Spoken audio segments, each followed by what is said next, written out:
हम लोगों ने न्यूटन्स लॉज ऑफ मोशन वाला चैप्टर चालू किया था और न्यूटन्स लॉज ऑफ मोशन वाले चैप्टर में हमने मोमेंटम पढ़ लिया था और न्यूटन के तीनों लॉ पढ़ लिए थे। फर्स्ट लॉ पढ़ लिया था, सेकंड लॉ पढ़ लिया था, थर्ड लॉ पढ़ लिया था। मैंने आपको बताया था कि मोमेंटम तो जो है अमाउंट ऑफ मोशन है और जो न्यूटन्स फर्स्ट लॉ है वो डिफाइन करता है कि वाई फोर्स इज नीडेड। यानी कि न्यूटन फर्स्ट लॉ हमें एक्सप्लेन करता है कि फोर्स की ज़रूरत क्या है हमारी ज़िंदगी में, why force is needed, what is desire of force, force के काम क्या हैं, फोर्स का इफेक्ट क्या होता है, डायरेक्शन चेंज करना, मोशन को स्पीड अप करना या मोशन को स्लो करना, ये सब फोर्स के काम हैं। तो ये कौन बताता है हमें? न्यूटन फर्स्ट लॉ बताता है कि भाई ये सब काम करवाने तो आपको फोर्स लगाना पड़ेगा। ठीक है। सेकंड लॉ मेजरमेंट है और जो थर्ड लॉ है वो उसकी प्रॉपर्टी है कि बिना रिएक्शन फोर्स के फोर्स लगता ही नहीं है। राइट। जो हमारा फर्स्ट एंड थर्ड लॉ है वो तो एप्लीकेशन जब हम करेंगे तब काम में आएगा। सेकंड लॉ कैलकुलेटिव है। तो जो सेकंड लॉ है ना उसको मैं एक बार तेज स्पीड से लिख देना चाहता हूँ, न्यूटन सेकंड लॉ। उसको मैं मतलब स्टेटमेंट नहीं लिखूंगा, वो तो आपको आता ही है, वो तो आप लोगों ने नोट कर ही रखा है। आप अपना फॉर्मूला चार्ट देखिए। फॉर्मूला चार्ट में सबसे पहले मोमेंटम डिफाइन किया है जो आपको पता ही लग गया। फर्स्ट लॉ को स्टेटमेंट दिया है, ये स्टेटमेंट आपको याद रखना चाहिए क्योंकि आपसे पूछा जाएगा एग्जाम में। सेकंड लॉ का स्टेटमेंट भी आपको याद रखना चाहिए क्योंकि एग्जाम में पूछा जाएगा। थर्ड लॉ का स्टेटमेंट भी आपको एज सच याद रखना चाहिए। थर्ड लॉ में एक बात आपको ध्यान रखनी चाहिए कि action force and reaction force ये दोनों दो अलग अलग बॉडीज पर लगते हैं, दोनों फोर्स एक ही बॉडी पर कभी भी नहीं लगते हैं। यानी एक्शन और रिएक्शन दोनों बैलेंस नहीं होते, कभी भी बैलेंस नहीं होते हैं। चलिए सेकंड लॉ मैथमेटिकल है, इसको मैं एक बार दोबारा बता देता हूँ। Force equal to delta p upon delta t हमने लिखा था। Rate of change of linear momentum, अगर छोटा टाइम है, बहुत छोटा टाइम है, तो हमने लिखा था limit delta t tends to zero d p delta p upon delta t, है ना। इसका मतलब delta p upon delta t, इसका मतलब हुआ d p upon d t.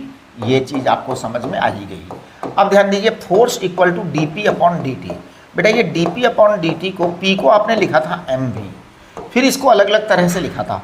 अगर एम कांस्टेंट हो तो आपने लिखा m d v upon d t, है ना। अगर वी कांस्टेंट हो तो आपने लिखा v d m upon d t. अगर कोई भी कांस्टेंट ना हो तो आपने लिखा m d v upon d t plus v d v d m upon d T.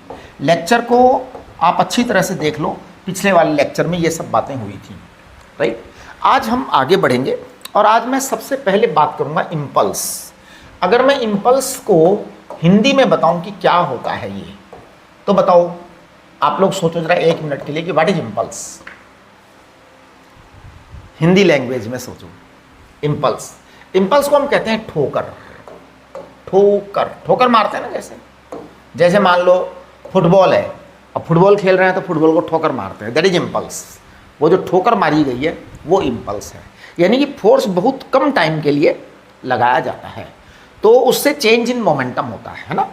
When a force is applied on a body, when a force is applied on a body,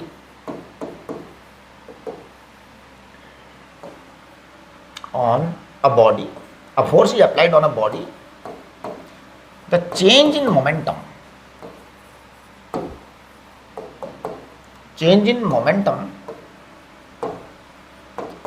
is the amount of impulse, change in momentum is the amount of impulse।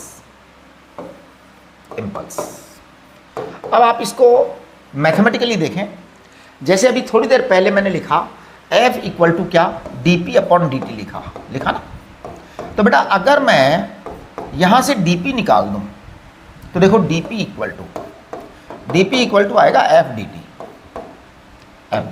यही momentum है, ये जो d p equal to f d t है ना, यही momentum है। Oh sorry, impulse है, impulse, इसी का नाम इम्पल्स है। तो impulse is what? Impulse is sudden change of momentum due to action of momentary force. Right. तो इसको देखिए हम क्या लिखेंगे।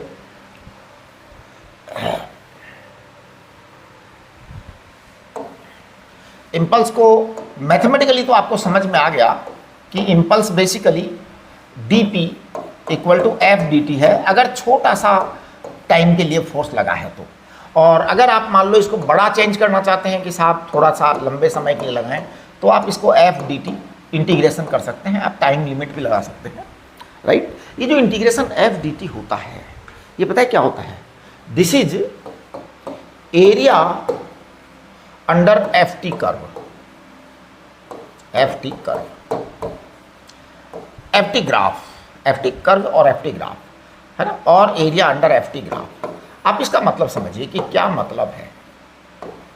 ये मैथमेटिक्स वाली बातें हो रही हैं, है ना, कि जैसे मान लो कोई बॉडी है, उस पर हमने एक फोर्स लगाया, हमें फोर्स का और टाइम का ग्राफ दे रखा है। मान लो किसी क्वेश्चन के अंदर, अगर मान लो ये एक मिनट, थोड़ा सा मैं थोड़ा इसको ज़्यादा अच्छी तरह से बना रहा हूँ। हमें फोर्स टाइम का ग्राफ दे रखा है एफ टी। अब पता नहीं कैसा ग्राफ आएगा, क्या आएगा। मान लो ये ग्राफ दे रखा है ना।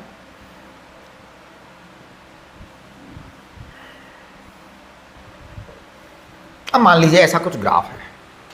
अब देखो इसमें हम डेल्टा पी जो कहेंगे ना, तो delta P change in momentum, change in momentum.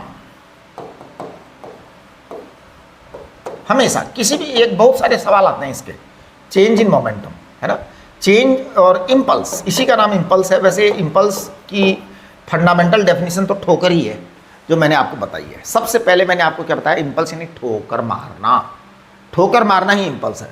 लेकिन फिर भी इसको कभी कभी कह देते हैं, तो कोई इतनी ज़्यादा खास बात नहीं है। अब इसमें क्या करना पड़ेगा? आपको एफ टी ग्राफ का एरिया कैलकुलेट करना पड़ेगा। Area enclosed by F T graph, area enclosed by F T graph. तो आपको एफ टी ग्राफ का एरिया एनक्लोज निकालना है। कैसे निकालोगे? जैसे ये एरिया निकालेंगे आप, तो ये पॉजिटिव है, ये एरिया पॉजिटिव है। ये वाला एरिया निकालेंगे, ये नेगेटिव है। ये वाला एरिया निकालेंगे, ये पॉजिटिव है, ये नेगेटिव एरिया है। आपको सारा नेगेटिव पॉजिटिव एरिया निकालना है, टोटल कर लेना है, वही आंसर होगा आपके क्वेश्चन का, अगर उन्होंने ग्राफ दे दिया तो। ठीक है, ये आपकी इम्पल्स की बातें हो गई। अब हम बात करेंगे types of forces, various types of forces, various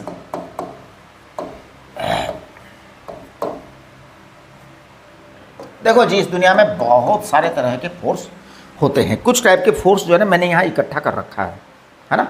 सबसे पहला force tension in string, tension in string, रस्सी में टेंशन, रस्सी में टेंशन। देखो ये रस्सी में जो टेंशन होता है ना, किसी भी रस्सी को जब खींचते हो तो उसमें टेंशन आता है। कोई भी रस्सी को खींचते हो तो इसमें टेंशन आता है। अब ये स्ट्रिंग जो है ना, इसको बेसिकली हम दो तरह की मानते हैं। एक होती है आइडियल स्ट्रिंग, झूठ, झूठ को आइडियल कहते हैं, है ना। एक होती है मासिव स्ट्रिंग, जनरली यही होती है, ये तो सच्ची स्ट्रिंग होती है। देखो आइडियल स्ट्रिंग की क्या खास बात है? आइडियल स्ट्रिंग मासलेस होती है, मास नहीं होता। अब बताओ आप, ऐसा इस दुनिया में कुछ हो सकता है जिसका मास नहीं होता है? आइडियल बात है, बिल्कुल आइडियल, है ना। दूसरा आइडियल, आइडियल रस्सी, स्ट्रिंग यानी रस्सी, तो स्ट्रिंग है ना, STRING। एक छोटी सी टर्म आएगी स्प्रिंग, वो भी हम पढ़ेंगे। आइडियल स्ट्रिंग जो होती है मासलेस होती है, इनएक्सटेंसिबल होती है, कि कितना ही खींचो फैलेगी नहीं, इनएक्सटेंसिबल, इन इलास्टिक होती है। अब ये सारी बातें बेकार की बातें हैं, ऐसा होता नहीं है इस दुनिया में, ऐसी एक भी रस्सी मिलती नहीं है। तो ये आइडियल बातें हैं, हम कल्पनाएं करते हैं ऐसी रस्सी की, हम इमेजिनेशन करते हैं ऐसी रस्सी की, सच में तो पाई जाती नहीं है। मासिव स्ट्रिंग, ये सच्ची स्ट्रिंग होती है, ये तो एकदम मतलब जो है ना ट्रू स्ट्रिंग होती है, मासिव स्ट्रिंग। ठीक है, तो चलिए अब अपन इसके बारे में टेंशन की बात करते हैं। सबसे पहले मैं आइडियल स्ट्रिंग के टेंशन की बातें करूंगा। तो देखिए टेंशन इन आइडियल स्ट्रिंग, है ना, टेंशन इन आइडियल स्ट्रिंग।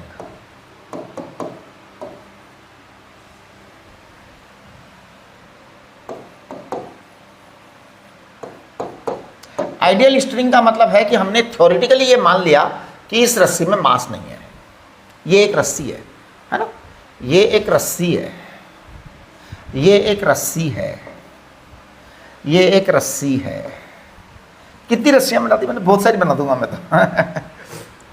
इनमें मास वास नहीं है, आइडियल रस्सी है, आइडियल रस्सी है, राइट। अगर मैं इस रस्सी में इधर से कोई फोर्स लगाता हूं,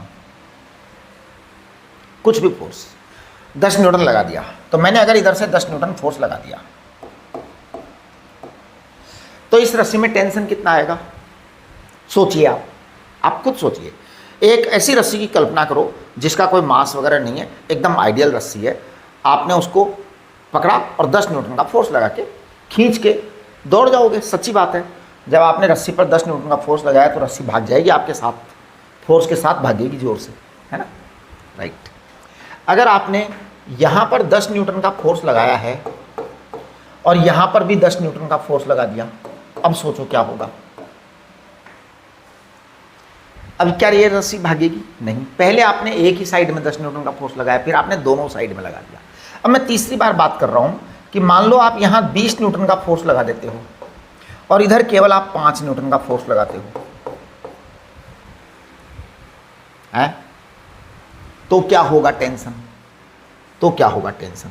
अगर आप इधर जो है 100 न्यूटन का फोर्स लगाते हैं और इधर आप 10 न्यूटन का फोर्स लगाते हैं तो रस्सी में टेंशन क्या आएगा?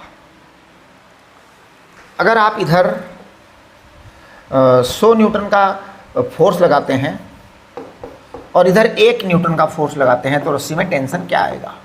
सुनिए, ये जो पहला वाला केस है इसमें रस्सी में टेंशन 0 आएगा। दूसरा वाला जो केस है उसमें रस्सी में टेंशन 10 न्यूटन आएगा। तीसरा वाला जो केस है इसमें रस्सी में टेंशन 5 न्यूटन आएगा। ये जो केस है इसमें रस्सी में टेंशन 10 न्यूटन आएगा। ये जो केस है इसमें रस्सी में टेंशन 1 न्यूटन आएगा। ये मैंने बताया, ठीक है। आप कहेंगे कि सर ये क्या मतलब है, कैसे बता रहे हो आप? तो मैं एक लाइन में आपको कर दूं। बेसिकली इस बात को समझ लीजिए बस, आप ये पकड़ गए तो आपने पकड़ लिया बात। Basically tension is a reaction. Tension in a string, tension in string is a kind of reaction force.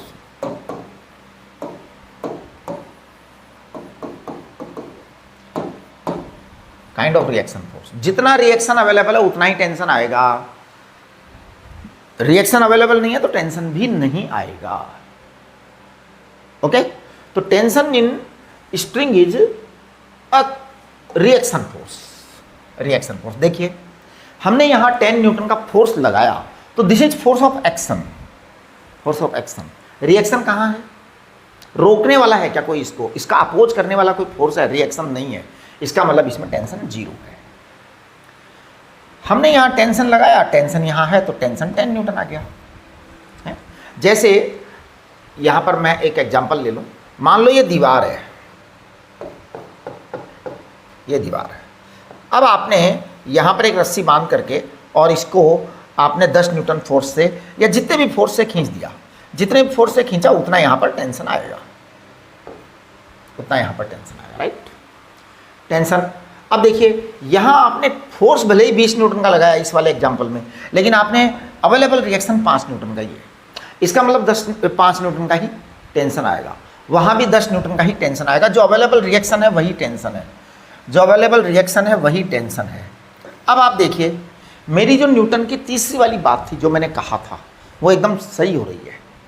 क्या बात कही थी मैंने न्यूटन के थर्ड लॉ में कहा था, you can not apply a force of action if reaction is not available. सच्ची बात बताता हूं मैं आपको इन सारे एग्जाम्पल में बता दूं। देखो, आप ये 10 न्यूटन का फोर्स अप्लाई कर ही नहीं सकते, चाहे कितना ही दम लगा लो आप। You can not apply the force. एक रस्सी है, मासलेस रस्सी है, आप उस पर 10 न्यूटन फोर्स अप्लाई नहीं कर सकते प्रैक्टिकली। मतलब ये फोर्स लगाना ही असंभव है क्योंकि रिएक्शन अवेलेबल नहीं है। सच बात ये है। यहाँ फोर्स लगाना संभव है, पॉसिबल है।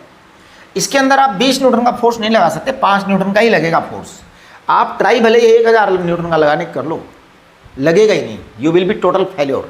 5 न्यूटन का रिएक्शन अवेलेबल है, 5 न्यूटन का लगेगा, राइट। अगर ये 20 न्यूटन हट जाए तो क्या 5 न्यूटन लगा जाएगा? नहीं लगेगा, फिर वो 5 न्यूटन नहीं लगेगा। यानी कि फोर्स लगने के लिए ये जरूरी है कि उसका अपोज हो। जब तक अपोज नहीं अवेलेबल है तब तक फोर्स लगाया नहीं जा सकता।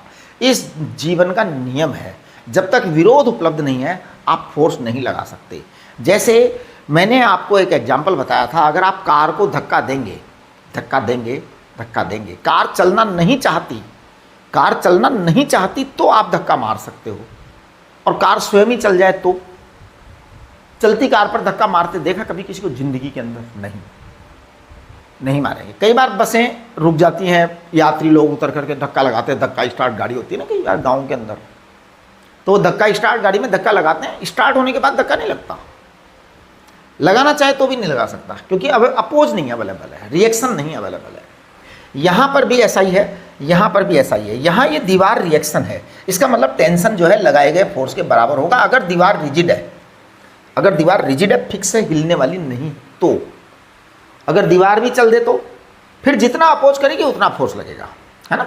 जैसे मान लो ये एक ब्लॉक है, ये एक ब्लॉक है M, है ना। अब ये आपने यहाँ पे फोर्स लगा दिया, फोर्स लगा दिया। अब इस ब्लॉक में एक्सीलरेशन आएगा, ब्लॉक में एक्सीलरेशन आएगा, तो एक्सीलरेशन बराबर F/m आएगा, राइट। ये फोर्स इसमें एक्सीलरेशन क्रिएट करेगा। अब एक्सीलरेशन क्रिएट हो रहा है, इसका मतलब ये है कि ये फोर्स यूज में आ रहा है और ये अपोज कर रहा है उसको चलने का, तो अपोजिंग एजेंट है ये अपोजिंग एजेंट है, इसलिए फोर्स लग रहा है और उसमें एक्सीलरेशन आएगा, राइट। चलिए, ये सब बातें आइडियल स्ट्रिंग में टेंशन की हुई। मासिव स्ट्रिंग के टेंशन की बात मैं अब करूंगा।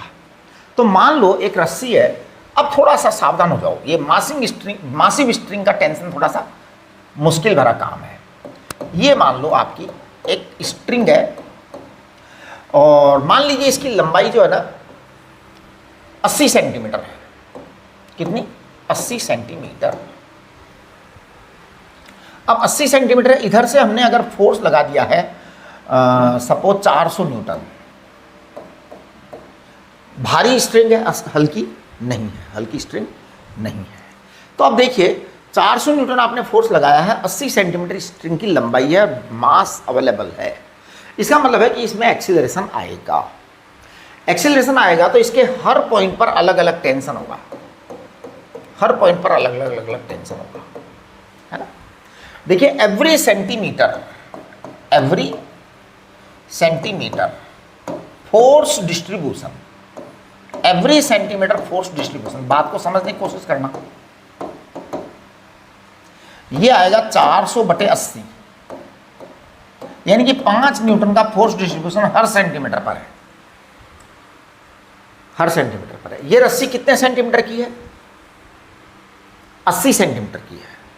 जब 80 सेंटीमीटर की रस्सी है तो एवरी सेंटीमीटर 5 न्यूटन पर सेंटीमीटर फोर्स डिस्ट्रीब्यूशन है, पर सेंटीमीटर पर फोर्स का डिस्ट्रीब्यूशन आएगा। तो अब देखो, अगर ये यहाँ पर 5 सेंटीमीटर हो तो बताओ 5 सेंटीमीटर पर फोर्स जो है कितना आना चाहिए? ये 400 न्यूटन है तो यहाँ पर पता है कितना आएगा? 5 न्यूटन कम हो जाएगा 1 सेंटीमीटर का, यहाँ पर रह जाएगा 395, और ये सेंटीमीटर कितना है? 1 है। अगर मैं इसको 0 कह दूँ तो ये 1 है, करेक्ट। तो 5 सेंटीमीटर 395 कम हो गया। मान लीजिए ये एक ऐसा पॉइंट है जहाँ पर ये डिस्टेंस जो है ना ये 35 सेंटीमीटर है, मान लो 35 सेंटीमीटर है, तो यहाँ पर फोर्स कितना आएगा? सोच करके बताओ, आप लोग सोचिए, मैं फिर करता हूँ इसको। 35 को 5 से मल्टीप्लाई करो, 35 को 5 से मल्टीप्लाई करोगे तो I think it will come 175 आया। तो मुझे लगता है कि यहाँ पर जो टेंशन आएगा वो 225 आ जाएगा, राइट। अगर हम एग्जैक्ट बीचों बीच आ जाए इस स्ट्रिंग के कि 80 सेंटीमीटर की एकदम सेंटर पे आ जाओ, 40 सेंटीमीटर पे आ जाओ, तो आपका जो 400 न्यूटन था वो 200 न्यूटन रह जाएगा, 200 न्यूटन रह जाएगा, करेक्ट। अच्छा जी, अब आप देखिए कि अगर मैं यहाँ से इसके आधे लगा दूँ कि ये इधर से 25 सेंटीमीटर है, इधर से 75 इधर से 20 सेंटीमीटर है, तो इधर से 60 रह जाएगी ना, टोटल 80 है, इधर से अगर 20 हो जाए तो नेचुरल है इधर से 60 रह जाएगी। अब 60 रह जाएगी, जरा 5 को 60 से करना तो इधर 100 न्यूटन आ जाएगा। टेंशन हर जगह टेंशन अलग अलग आएगा, मासिव स्ट्रिंग में हर पॉइंट पर टेंशन अलग अलग आएगा, अलग अलग आएगा, अलग अलग आएगा, राइट। अच्छा, यहां पर टेंशन कितना आएगा, यहां पर टेंशन 0 आएगा, यहां पर टेंशन 0 आएगा। चलो अब मैं इसी स्ट्रिंग में एक काम करूं, अगर सेम स्ट्रिंग है ना, ध्यान देना मैं क्या करने जा रहा हूं, मैं इस स्ट्रिंग में क्या कमाल करने जा रहा हूं। 80 सेंटीमीटर लेंथ लो, लेंथ समान है 80 सेंटीमीटर ही लो, क्योंकि I am taking the same string. मतलब ऐसा कोई जरूरी नहीं है आपके एग्जाम में 80 सेंटीमीटर ही आएगा, क्या आएगा मैं नहीं जानता, आपके एग्जाम में क्या आएगा मैं नहीं जानता, है ना। ये है बेटा, ये 80 सेंटीमीटर है, राइट। अब देखो अगर मान लो इधर 400 न्यूटन लगा और इधर 100 न्यूटन लग गया, अब आप टेंशन को कैसे डिस्ट्रीब्यूट करोगे। अब डिस्ट्रीब्यूशन करना जरूरी है। हाउ टू डिस्ट्रीब्यूट नाउ, कैसे डिस्ट्रीब्यूट होगा टेंशन है, तो मैं बताऊं ये कैसे डिस्ट्रीब्यूट होगा। आपका वो 400 है, ये 100 है, तो इसका मतलब नेट जो डिफरेंस ऑफ फोर्स है वो 300 है, डिफरेंस ऑफ फोर्स 300 है, यानी 300 के कारण एक्सीलरेशन आएगा। अब ये 80 सेंटीमीटर का आप कुछ मास मान लो, कुछ भी मान लो मास, 80 सेंटीमीटर का भारी है मास तो ही, तो चलो अपन इसका मान लेते हैं कि 80 सेंटीमीटर का मास 80 किलोग्राम, ऐसे ही ऐसे मान लिया, मास मान लिया, है ना, क्योंकि वो डिस्ट्रीब्यूशन तो अकॉर्डिंगली हो जाएगा, कोई खास बात नहीं है। अब देखिए 400 न्यूटन इधर फोर्स है, 100 न्यूटन इधर फोर्स है, तो नेट फोर्स कितना है 300 न्यूटन। 300 न्यूटन नेट फोर्स है, डिवाइड बाई एक्सीलरेशन निकाल रहा हूं मैं, acceleration 300 Newton divided by 80 mass, force upon mass is the acceleration, है ना। तो 30/8 आ जाएगा। 30/8 को हम क्या बोलेंगे बताओ, 30/8 आया ना बेटा, तो इसको आप 15/4 बोल दो। ये आपका एक्सीलरेशन आया है, यानी इस एक्सीलरेशन से बॉडी काम करेगी, इस एक्सीलरेशन से बॉडी काम करेगी। अब देखिए क्या होगा, अगर मैं यहां वाला एक पॉइंट पकड़ूं जो मान लो यहां से 20 सेंटीमीटर दूर है, कहां से, यहां से, ये 0 है, यहां से 20 सेंटीमीटर मान लो, इस 80 सेंटीमीटर का चौथा ही है, तो यहां पर टेंशन क्या आएगा ये बताइए। बहुत ही गंभीर मामला है, मैं बताऊं क्या होने वाला है, कुछ नहीं होने वाला, सिंपल काम होने वाला है। यहां पर एक्सीलरेशन इतना ही आना चाहिए, क्योंकि सारी रस्सी एक साथ चलेगी, सारी रस्सी एक साथ चलेगी। ये 400 न्यूटन है, यहां पर कुछ टेंशन लगेगा बेटा, ये टेंशन इसका अपोज करेगा किसका, 400 न्यूटन का, कुछ टेंशन होगा, कितना टेंशन होगा मैं नहीं जानता, मैं कैलकुलेट करूंगा। तो मान लो यहां का टेंशन T1 है, T1 है, तो पता है इस वाले 20 सेंटीमीटर के टुकड़े को देखो, 20 सेंटीमीटर के टुकड़े का मास कितना आएगा बताओ।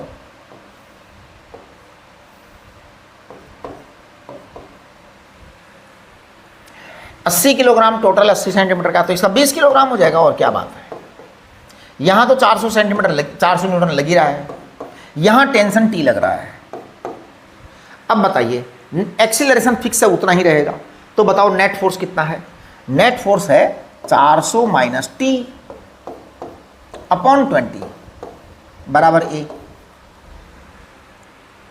बराबर A। तो आपका टेंशन कितना आ जाएगा, जरा कैलकुलेट करना उधर से, एक मिनट जरा, मैं A को, A की वैल्यू भी तो लिखो, A की वैल्यू 15/4 है, राइट। अब मैं एक काम कर रहा हूँ, 4 से 20 को काट दूँ क्या, हाँ 4 से 20 को काटो, बहुत मजा आएगा। ये आ गया 5, करेक्ट। जरा 5 को उधर ले जाओ, तो 400 माइनस T बराबर 75। जरा T कैलकुलेट करना, T बराबर आएगा 325। ये बात, T बराबर 325, राइट। इसका मतलब ये हुआ कि ये जो स्पेसिमेन है, ये जो पीस है, इस पर टोटल मिला करके नेट 400 न्यूटन इधर लगा, 325 न्यूटन इधर लगा, यानी टोटल 75 न्यूटन लगा इस पर नेट। 325 इधर, 400 न्यूटन इधर। अब जरा इस पर 75 लगा, तो जरा इसका एक्सेलरेशन कैलकुलेट करना।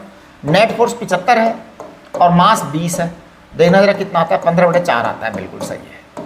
इसका मतलब हमारी कैलकुलेशन सही है। एक्सीलरेशन हर पार्ट का सेम आना चाहिए, राइट। ये जो बातें हैं ये प्रैक्टिस की बातें हैं, सीधे सीधे। एक्चुअल में इसमें फंडामेंटल कंसेप्ट क्या है, वो कंसेप्ट मैं आपको बता दूं कि मासिव स्ट्रिंग में अलग अलग जगह टेंशन क्या आएगा, तो मैं एक जनरल स्ट्रिंग ले लेता हूँ, है ना। जैसे मान लो ये एक बहुत भारी रस्सी है और इस रस्सी की लंबाई कैपिटल L है और इसका मास कैपिटल M है, राइट। तो ध्यान दीजिए आप, अगर रस्सी की लंबाई कैपिटल L है और मास कैपिटल M है तो मैं कहूँगा कि lambda is linear mass density. देखिए लीनियर मास डेंसिटी, मैं आपको मास डेंसिटी बताता हूँ दो तीन तरह की मास डेंसिटी बताता हूँ। सबसे पहले मास डेंसिटी जो आप जानते हैं, जिसको आप हमेशा से जानते आए हैं, वो मास डेंसिटी होती है वॉल्यूम मास डेंसिटी। इसको आप सब जानते हैं, जिंदगी भर से यही पढ़ते आए हैं। तो डेंसिटी, इसको हम केवल डेंसिटी कह देते हैं और वो होता है मास अपॉन वॉल्यूम, राइट। दूसरी मास डेंसिटी को हम कहते हैं सिग्मा। सिग्मा यानी एरिया मास डेंसिटी, सिग्मा माने एरिया मास डेंसिटी। अब हम ये सब मास डेंसिटी अलग अलग पढ़ेंगे। एरिया मास डेंसिटी, इसको कहते हैं मास अपॉन एरिया, इसको कहते हैं मास अपॉन एरिया। एक होता है लीनियर मास डेंसिटी, इसको हम कहते हैं लैम्डा। लैम्डा बराबर linear mass density. Length, mass upon length, ये लीनियर मास डेंसिटी आएगा। इसका मतलब ये यूनिट मास का, यूनिट लंबाई का मास है ना। Linear mass density is mass of unit length, mass per unit length, ये हो गया, राइट। अब ये जो आपका मास है, ये कैपिटल L लंबाई का है। अगर मैं इसके ऊपर F फोर्स लगा दूं, अगर मैं इस पर F फोर्स लगा दूं तो देखिए इसके अंदर एक्सीलरेशन कितना आएगा? एक्सीलरेशन आ जाएगा F अपॉन M। आ गया? जब ये आपके पास एक्सीलरेशन F अपॉन M आ गया तो देखिए क्या होने वाला है। मुझे अब ऐसा करते हैं, हम इधर से या इधर से कहीं से भी x डिस्टेंस ले लो। मैं ऐसा करता हूँ, इधर से x1 डिस्टेंस ले लेता हूँ कि मैं यहाँ पर टेंशन निकालना चाहता हूँ, इस साइड से x1 डिस्टेंस पर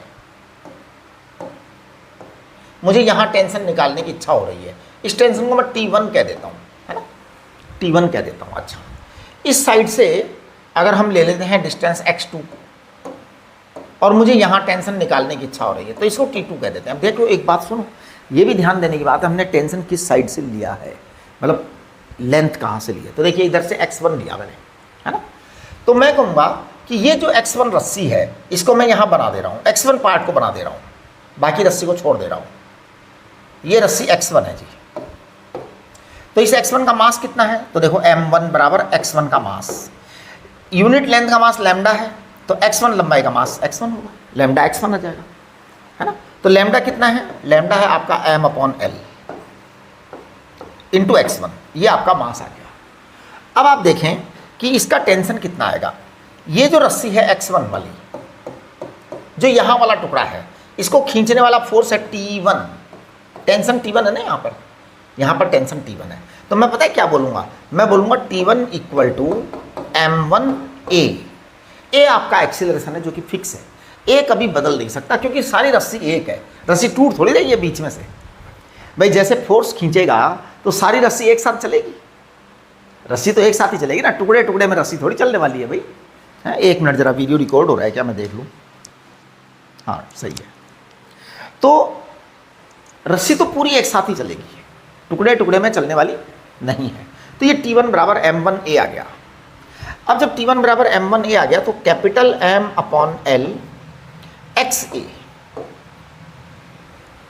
बस mass into acceleration, this is your answer, this is your answer. अब आप इस आंसर को जो है ना कैपिटल M x1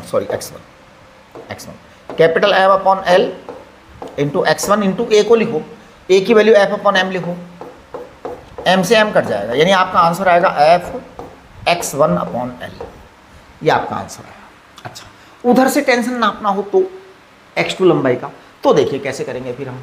मैं इस वाली रस्सी को पकड़ूंगा जोर से, इस वाली रस्सी को पकड़ रहा हूँ, है ना।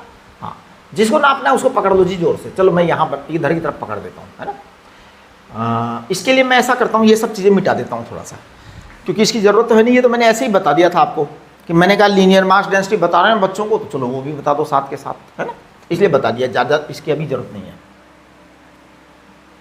चलो ये लाइन भी मिटा देते हैं, है ना। अब देखिए मुझे यहां पर टेंशन T2 चाहिए, इस जगह पर, इस जगह पर टेंशन T2 चाहिए, इस पर्टिकुलर जगह पर। बाकी हमने टेंशन T1 निकाल दिया वहां पे, ये आपका आंसर 1 आ गया। अब मुझे यहाँ का टेंशन चाहिए, मैं पता है क्या करूँगा, इस रस्सी को बनाऊंगा, केवल इतनी सी रस्सी, x2 लंबाई है जी। इधर फोर्स F लग रहा है, इधर फोर्स लग रहा है T2, राइट? ठीक है ना।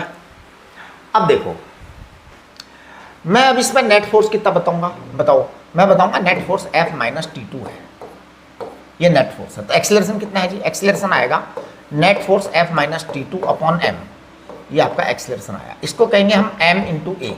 नहीं नहीं नहीं, पहले तो इसका मास बताओ, इस रस्सी का मास, x2 लंबाई है साहब, तो इस रस्सी का मास आएगा m2 बराबर lambda into x2, lambda into x2। Lambda कितना है, लैम्डा है आपका, कहाँ गया, m upon L, capital M upon L into x2, ये लैम्डा है, राइट? ये मास आ गया पूरा, ये इस रस्सी का मास है भैया। तो मास m2 इंटू ए, एक्सेलरेशन तो वही आएगा, है ना, वो बदलने वाला नहीं है। अच्छा ये क्या था, अरे ये इसका मास आएगा ना, मैं भी क्या कर रहा हूँ, एक मिनट ध्यान दो। एक्सेलरेशन बराबर F minus T2 upon M2 इसका मास है, और वो बराबर आएगा ए उस वाले M ए के, F अपॉन M के बराबर आएगा, राइट? हाँ ध्यान दो, ये नेट फोर्स है इसके ऊपर, this is what net force on this रस्सी, net force on this piece, on this particular piece, है ना, वो F और इधर T2 लगेगा। अच्छा A बराबर F माइनस T2 तो है ही है, M2 की वैल्यू रख दो जी चुपचाप आप, या एक काम करो M2 की वैल्यू उधर ले जाके रख दो, है ना। ये लो, मैं इस इक्वेशन को A को नहीं लिख रहा, मैं F माइनस T2 को लिख रहा हूँ,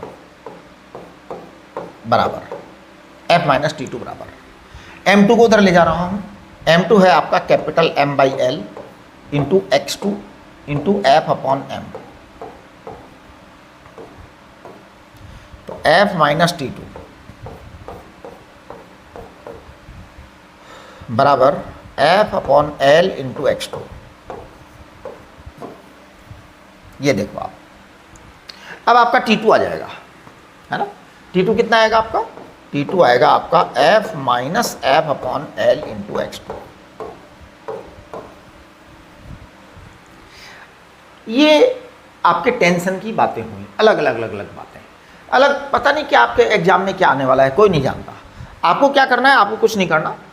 अगर रस्सी मासलेस आवे तब तो देखो आपको कोई प्रॉब्लम ही नहीं है, मासलेस रस्सी है तो, मासलेस रस्सी है तो ये टेंशन तो आपको समझ में आएगी कि रिएक्शन है उतना ही टेंशन है जितना रिएक्शन है, क्योंकि मास वास नहीं है, लग ही नहीं सकता। वो फोर्स बता भले ही रखा हो उन्होंने, वो झूठ बात होती है, लग नहीं पाता।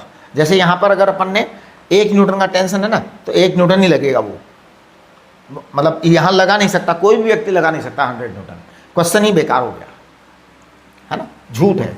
मतलब ये जैसे यहाँ पे 100 न्यूटन लगाने की कोशिश की, उधर 10 न्यूटन ही अवेलेबल है, यहाँ 100 लगा ही नहीं सकते, यानी कि पॉसिबल नहीं है, न्यूटन के थर्ड लॉ के अगेंस्ट है ना। फिर भी अगर कोई क्वेश्चन पूछ ले तो भैया 10 न्यूटन इधर लगेगा, राइट, 10 न्यूटन ही लगने वाला है, नहीं लगने वाला है। चलो आगे बढ़िए। अगर आपने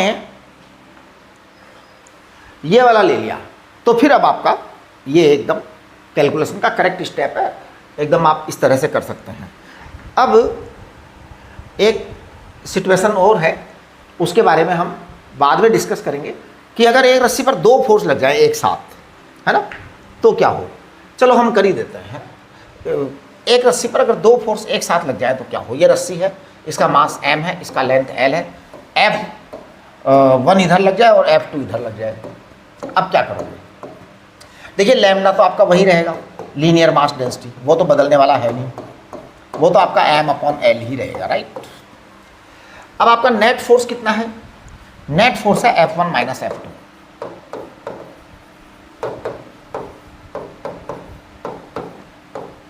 और ये बराबर है ma, ये बराबर है ma। नेट फोर्स हमेशा ma के बराबर आता है, तो आपका एक्सीलरेशन आ गया है F1 minus F2 upon m, total m। ये आपका नेट एक्सेलरेशन आ गया, और पूरे टुकड़े का नेट एक्सेलरेशन यही रहेगा, रस्सी के हर हिस्से का एक्सेलरेशन इतना ही रहेगा, सारी रस्सी एक साथ चलेगी, राइट। तो अब आप देखिए इधर, ये आपका लीनियर मास डेंसिटी आ गया ना, ओके। अब मान लो मैं इधर से x डिस्टेंस ले लेता हूँ, कहीं एक बस इधर से x डिस्टेंस ले लो, मैं यहाँ पर टेंशन निकालने की इच्छा रखता हूँ, कुछ नहीं, निकाल दो, ये लो टेंशन T मान लो यहाँ पर, ठीक है। पहले तो अब इस रस्सी का मास निकालो, ये वाली जो रस्सी है ना, ये टुकड़ा, ये ले लो टुकड़ा यहाँ पर, x टुकड़ा, इस x टुकड़े का मास आएगा m बराबर capital M upon L into x, linear mass density into x, है ना, लैम्डा इंटू एक्स होगा मास, हमेशा ही ध्यान रखो, ओके। ये आ गया आपके पास।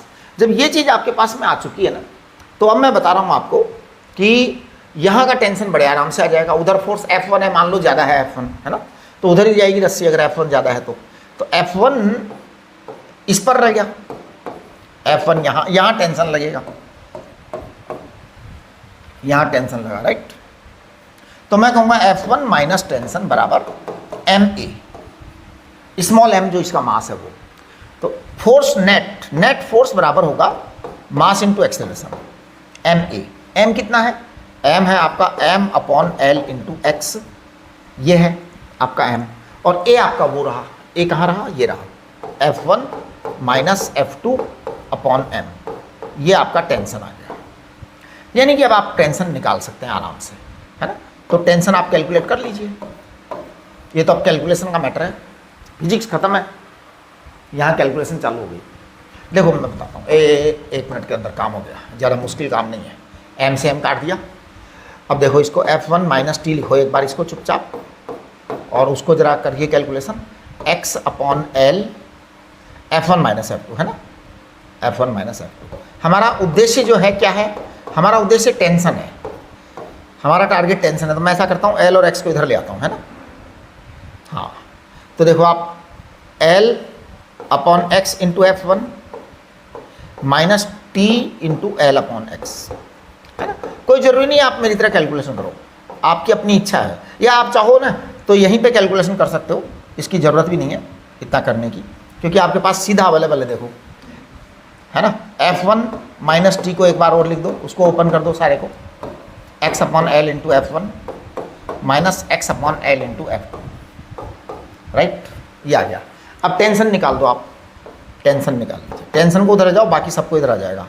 तो F1 minus x upon L into F1 and plus x upon L into F2, ठीक है, ये आपका टेंशन आ गया।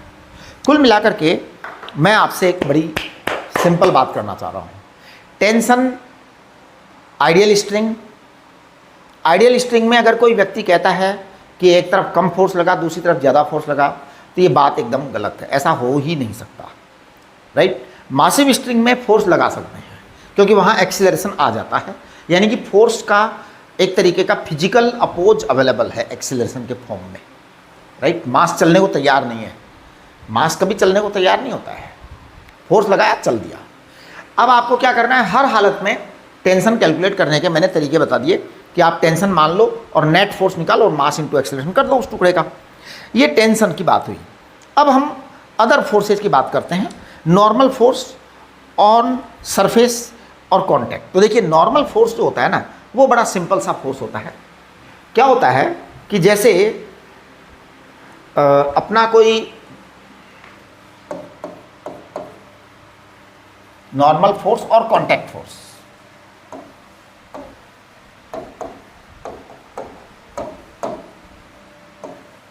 नॉर्मल फोर्स और कॉन्टैक्ट फोर्स, ये पता है क्या होता है कि जैसे मैं खड़ा हूं तो why I am standing here, मैं यहां क्यों खड़ा हूं,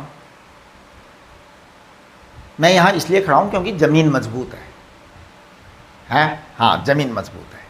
आप अपनी चेयर पर बैठे हुए हैं, क्यों बैठे हुए हैं, क्योंकि चेयर मजबूत है।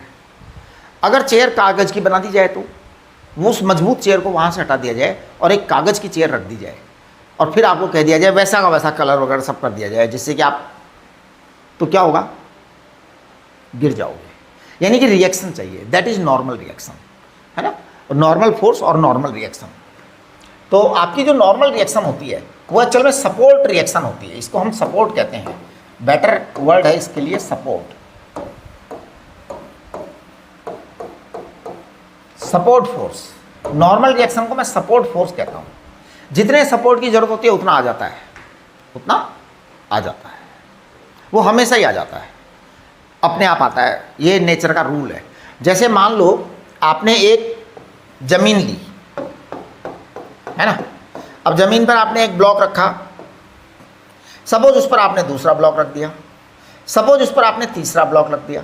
अब नॉर्मल रिएक्शन कितनी कितनी लग रही है, देखो ये ब्लॉक अगर 10 किलोग्राम का है, ये ब्लॉक अगर 5 किलोग्राम का है, ये ब्लॉक अगर 2 किलोग्राम का है, तो ये जो जमीन और ये जो सरफेस है, इन दोनों के बीच में जो आपस में नॉर्मल रिएक्शन लग रहा है ना, वो 10, 5, 2, 17, 17 जी माने जी को अगर हम 10 मान लें, अगर हम 10 मान लें है ना, तो 170 न्यूटन का आ गया इन दोनों के बीच नॉर्मल रिएक्शन। यहाँ पर 170 न्यूटन नॉर्मल रिएक्शन लग रहा है। ये वाला वेट इधर है, वेट ये है, ये वाला वेट है और एक नॉर्मल रिएक्शन है, इसको नॉर्मल रिएक्शन कहते हैं, राइट। अगर मैं यहाँ पर बात करूँ तो यहाँ कितनी नॉर्मल रिएक्शन आएगी, 5 और 2 7, 70 न्यूटन की आएगी। अगर मैं इस सरफेस की बात करूँ तो नॉर्मल रिएक्शन कितनी आएगी, 2 और 10, 20 न्यूटन की आएगी। इस तरह से नॉर्मल रिएक्शन आएगा। इसी तरीके से कॉन्टैक्ट फोर्स, देखो अभी अपन ने जो रस्सी में बात की थी ना, वो एक तरीके से टेंशन जो था ना, वो कॉन्टैक्ट फोर्स ही था। जैसे हमने रस्सी में यहाँ वाले टेंशन की बात करी इस जगह पर, तो this is actually contact force of these 2 parts, one part this, other part this, दोनों पार्ट का कॉन्टैक्ट फोर्स था, आपस का कॉन्टैक्ट के कारण फोर्स था, राइट। इसी तरीके से जो पिछला वाला हमने किया था उसमें भी वो सब कॉन्टैक्ट फोर्स ही थे, जितने भी थे। जैसे यहाँ हमने फोर्स निकाला तो ये कॉन्टैक्ट फोर्स था, ये कॉन्टैक्ट फोर्स था। अगर मान लो हमने 5 ब्लॉक लगाए और धक्का लगाया तो देखो कॉन्टैक्ट फोर्स कैसे होता है। एक मिनट, ये चीज़ समझ में आ गई ना आपको, नॉर्मल रिएक्शन। कॉन्टैक्ट फोर्स बड़ा सिंपल सी चीज़ है। जैसे मान लीजिए आपने ये ज़मीन लगाई, अब इस ज़मीन में आपने एक ब्लॉक लगाया M, दूसरा ब्लॉक लगाया M, तीसरा ब्लॉक लगाया M, चौथा ब्लॉक लगाया M। अब आपने इधर से धक्का लगा दिया, मान लो 100 न्यूटन का, 100 न्यूटन का। अब मैं देखो आपको बता रहा हूँ सीधे आंसर, कितने ब्लॉक हैं, 4 ब्लॉक, 100 न्यूटन का फोर्स लगाया। यहाँ पर 100 न्यूटन का फोर्स इस पर लगा है, करेक्ट। इस वाला ब्लॉक, ये वाला ब्लॉक इस ब्लॉक का अपोज करेगा और उस ब्लॉक को चलाएगा। तो आप देखिए क्या होने वाला है यहाँ पर, यहाँ फोर्स जो लगने वाला है, यहाँ फोर्स जो लगने वाला है, मैं बता दूँ, डायरेक्ट बता रहा हूँ मैं, 75 न्यूटन। मुझे पता है हर बच्चे को समझ में आएगा। यहाँ जो कॉन्टैक्ट फोर्स लगेगा इन दोनों के बीच आपस का झगड़ा, इनका आपस का झगड़ा, कॉन्टैक्ट फोर्स बोलते हैं, आपस का झगड़ा है ना, वो लगेगा 50 न्यूटन। और इन दोनों के बीच का झगड़ा वो 25 न्यूटन। झगड़ा कम होता जाएगा, झगड़ा कम होता जाएगा, है ना। हाँ, जैसे एक छोटी सी बात और बताऊँ आपको। जैसे मान लो एक ट्रेन जा रही है, ट्रेन है ना। अब ट्रेन में जैसे बहुत सारे डिब्बे होते हैं ना, बहुत सारे डिब्बे होते हैं। ये डिब्बे आपस में जुड़े रहते हैं। मान लो 4 डिब्बों की ट्रेन है, छोटी सी ट्रेन है मान लो, है ना, ज़्यादा बड़ी ट्रेन नहीं है मान लो। अब यहाँ पर एक इंजन है, अब ये 4 डिब्बे हैं, अब इनके बीच में आपस में कुछ जुड़ा रहता है, ये कॉन्टैक्ट फोर्स कहलाता है, या टेंशन फोर्स भी कह सकते हैं इसको। टेंशन, कॉन्टैक्ट, नॉर्मल, ये सब जो है ना आपस में एक दूसरे के बीच लगने वाले फोर्स हैं। अगर ये इंजन है, इंजन यहाँ अगर 1000 न्यूटन लगा रहा है, अगर 1000 न्यूटन लगा रहा है ना, तो देखो इस वाले कपलिंग में ये जो कनेक्शन है ना, यहाँ पर 1000 न्यूटन लग रहा है, क्योंकि इंजन पूरा फोर्स इधर लगा रहा है, राइट। यहाँ पर कितना लगेगा अगर सारे मास बराबर हैं तो, ये मास, ये मास, ये मास, 4 सारे मास बराबर हैं, सारे मास बराबर हैं। ये 1000 है तो यहाँ पर 750 लगेगा, यहाँ पर 500 लगेगा और यहाँ पर 250 लगेगा। बस आप समझ जाइए, वो अलग अलग डिस्ट्रीब्यूशन हो जाएगा। अच्छा, अगर मान लो ये वाला मास m होता, ये 2m होता, ये 3m होता, ये 4m होता, तो अगर ऐसा होता तो है, हो तो सकता है ना कुछ भी, कि साहब ये ट्रेन है 4 डिब्बों वाली, मतलब अलग अलग केस है जी। हाँ, क्या पूछेंगे, कौन क्या पूछेगा, किसने जाना यार, हैं। आप अपने दिमाग का डेवलपमेंट ऐसा करो कि कुछ भी आ जाए कर डालो, ख़त्म बात। ये आपका कनेक्शन है ना, आपस में कनेक्शन तो होगा, ट्रेन चल रही है तो। अच्छा, अगर इसका मास m है, इसका मास 2m है, इसका मास 3m है और इसका मास 4m है। अब सोचो ज़रा, अगर इसने 1000 न्यूटन का लगाया तो बताओ फोर्स का डिस्ट्रीब्यूशन कैसे कैसे होगा। यहाँ कितना, यहाँ तो 1000 न्यूटन लग गया क्योंकि ये तो कपलिंग डायरेक्ट करंट इंजन है, इंजन ने 1000 न्यूटन लगा दिया। चलिए जी, अब यहाँ कितना लगेगा, यहाँ कितना लगेगा, यहाँ कितना लगेगा, यहाँ मतलब कितना कितना फोर्स लगेगा वो देखो, m 2m 3m 4m, वो 1000 न्यूटन का है। सोचिए 2 मिनट मेरा वीडियो पॉज करके, है ना। तो देखिए क्या होने वाला है, यहाँ पर जो है ना 1000 न्यूटन लग गया, यहाँ लगने वाला है 900 न्यूटन, यहाँ लगने वाला है 900 न्यूटन लग गया ना, यहाँ पे 700 न्यूटन, हाँ 700 न्यूटन है ना। यहाँ लगने वाला है 400 न्यूटन, बस काम खत्म। सोचिए, कुछ नहीं किया, 10 m का भाग लगा दिया और फिर इधर से जो है ना अकॉर्डिंगली हम अरेंज करते गए। टेंशन लगेगा इनमें, है ना, टेंशन लगेगा। इसी चीज़ को ज़रा उल्टा करो, इसी चीज़ को उल्टा करो ज़रा। उल्टा कैसे कि यहाँ पर एक अगर ब्लॉक है 4m, यहाँ पर एक दूसरा ब्लॉक है 3m, यहाँ पर एक तीसरा ब्लॉक है 2m और यहाँ पर एक चौथा ब्लॉक है m, है ना। अब हमने यहाँ पे फोर्स लगा दिया, कितना लगा दिया फोर्स, 1000 न्यूटन लगा दिया, 1000 न्यूटन लगा दिया। अब इनमें आपस में लगेगा फोर्स, आपस में धक्का धक्का होगी ना, वो उसको धक्का मारेगा, वो रोकेगा, लड़ाई होगी, युद्ध, आपसी युद्ध, इसे कहते हैं कॉन्टैक्ट फोर्स, राइट। यहाँ पर इन दोनों के बीच में आपस का कॉन्टैक्ट फोर्स लगेगा, इन दोनों के बीच लगेगा, इन दोनों के बीच लगेगा। 4m 3m 2m total 10m है, 10m का भाग लगा दो तो 100 न्यूटन का बटेगा, तो इसका मतलब 400m पर 400 न्यूटन गायब हो जाएगा, यहाँ पर लगेगा केवल 600 न्यूटन। ये बात इन दोनों के बीच 600 न्यूटन लगेगा, यहाँ पर 300 न्यूटन, यहाँ पर 100 न्यूटन। सोचो जरा, सोचो, नहीं समझ में आया तो मेरे से पूछना, वैसे तो आएगा समझ में, आपको समझ में आएगा। कुछ चीज़ याद मत करो, अब आप उधर से मत देखो, वो चीज़ अलग है, यहाँ वाला मामला अलग है, वहाँ वाला मामला अलग है, दोनों को अलग अलग देखो। जिस समय इसको देख रहे हो उस समय इसको मत देखो, भूल जाओ, जिस समय इसको देख रहे हो उस समय उसको भूल जाओ, भूल करके काम करा करो। फिजिक्स पढ़ने का तरीका क्या है, एक चीज़ सीखी और हाथों हाथ भूलो, याद रखोगे तो कन्फ्यूजन होगा। हर सिचुएशन अपनी अलग अलग होती है और अलग अलग लगता है फोर्स, ठीक है। चलिए अब देखिए, जो हमारा ये टॉपिक था ना वेरियस फोर्सेज का चल रहा था, उस वेरियस फोर्सेज में अगला फोर्स है फ्रिक्शन और स्प्रिंग फोर्स, वो हम आपको अलग अलग बताएंगे। अब मैं ये जो आज का मेरा लेक्चर है उसके लास्ट वाले पार्ट पर आता हूँ, दैट इज वंडरफुल चीज, फ्री बॉडी डायग्राम।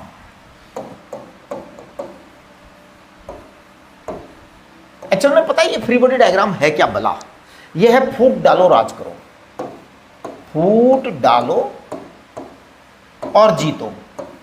चलो मैं इसको थोड़ा सा अलग बना देता हूं, फूट डालो और जीतो।